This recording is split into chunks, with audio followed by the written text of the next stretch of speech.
Welcome to Talk Tickers. We're your deep dive into the latest earnings calls. Today, we're really digging into Delta Airlines' June quarter 2025 results. Not just the numbers, but, the story behind them. Yeah, we've been listening to the call with CEO Ed Bastion, President Glenn Hollenstein, and CFO Dan Janky. They laid out the performance, the strategy, and what they see coming next. Okay, let's get straight to the headlines then. What were the key numbers? Well, pre-tax income landed at $1.8 billion. Right.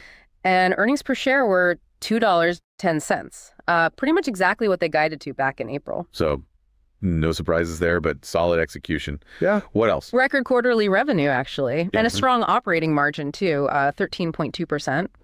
But what really caught my eye was the cash generation. Okay. $700 million in free cash flow just for this quarter. That brings them up to $2 billion year to date. Really impressive. Wow. Okay. And with cash like that, what are they doing with it? Debt?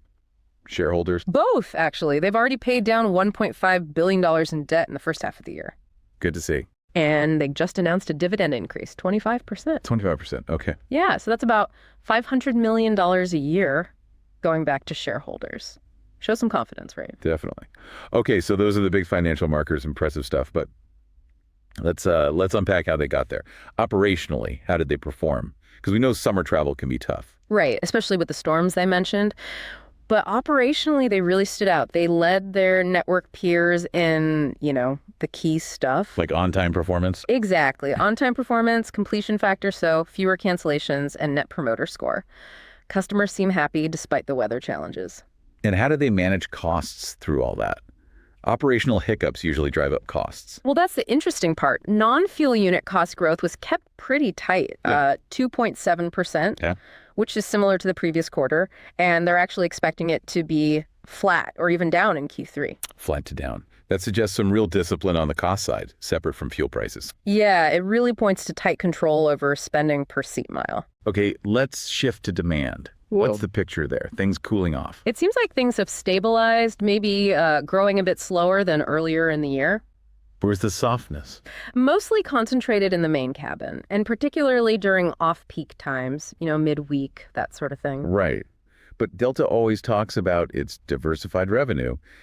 How's that holding up? That's nearly 60% of their total revenue, isn't it? It is, and that part seems incredibly resilient. It's really cushioning them. So what parts specifically are showing strength? Well, premium revenue, for one. That grew 5% over last year, outpacing the main cabin. Makes sense. They've been investing heavily in those premium cabins. Exactly. They see that as a long-term driver for better margins. And loyalty revenue was also strong, up 8%. 8% on loyalty. Yeah, and interestingly, they highlighted growth coming from millennials and Gen Z signing up for the loyalty program. So younger demographics getting into premium travel and loyalty. That's a good sign for the future. Definitely. It suggests their strategy of focusing on higher value revenue streams is working. And you can't talk loyalty at Delta without mentioning Amex, right?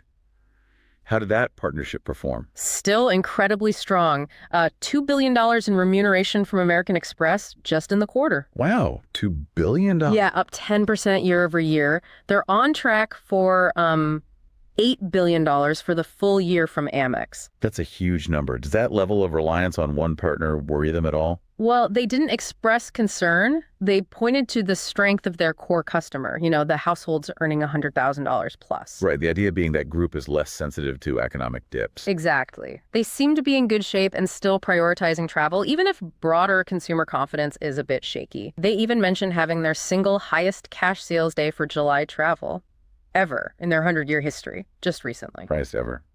Okay, that certainly backs up the resilient consumer point. And bookings are looking better. Yeah, advanced bookings are improving, they said.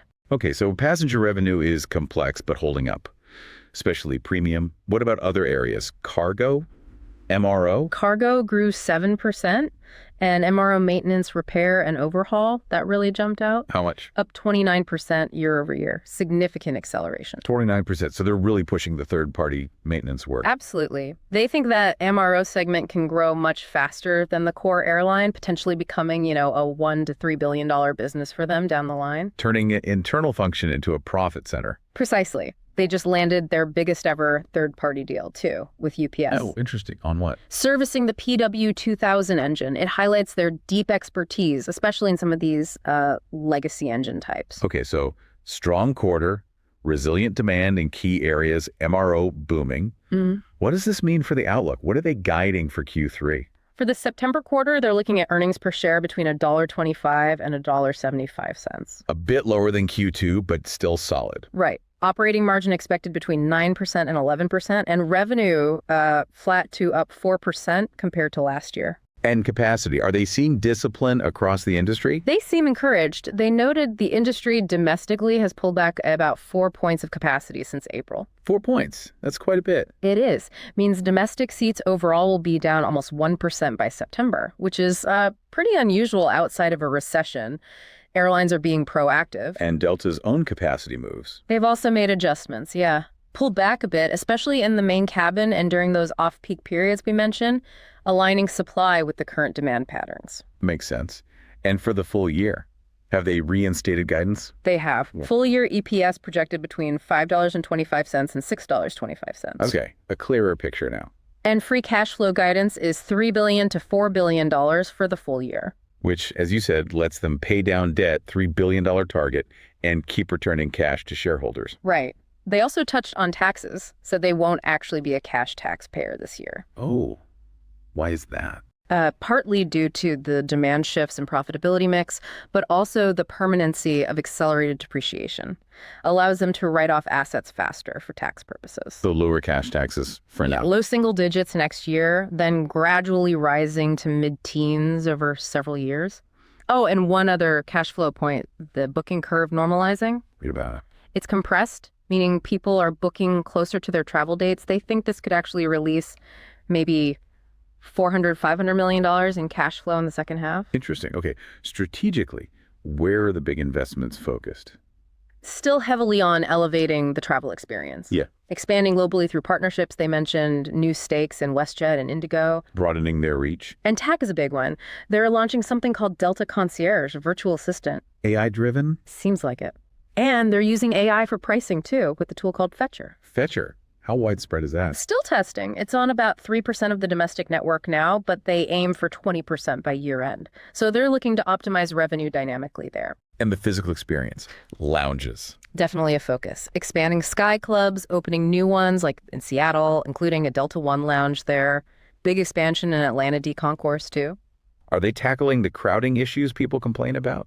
They specifically addressed that, said they're actively working on it, aiming to resolve it within 18 to 24 months outside of major disruption days. Okay, a clear commitment there. So bring it all together for you listening. What's the main takeaway here?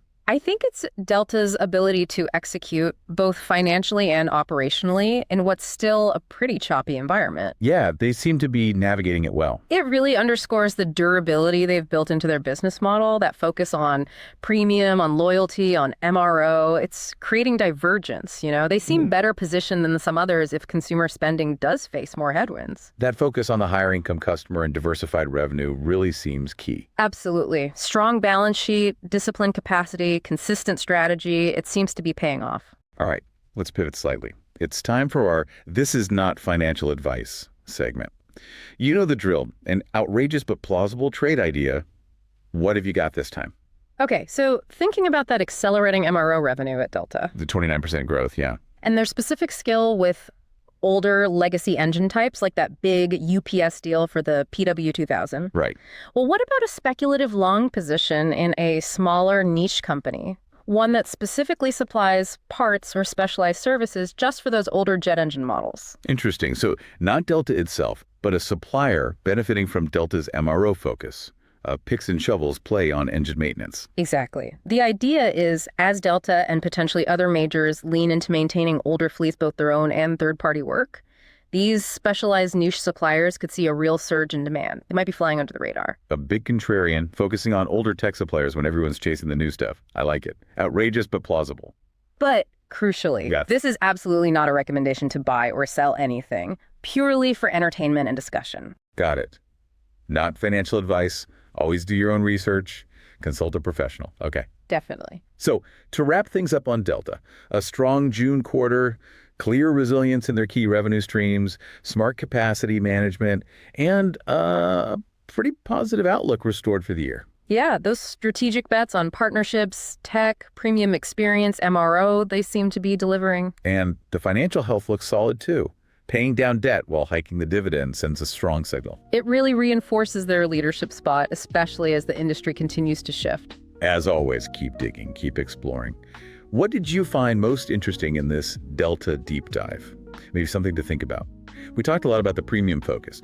In an industry that often feels like a race to the bottom on price, can that premium strategy truly insulate an airline like Delta from the cycles? Or is it just maybe delaying the impact? Good question to ponder. Thanks for joining us for this deep dive on Talk Tickers. We appreciate tuning in.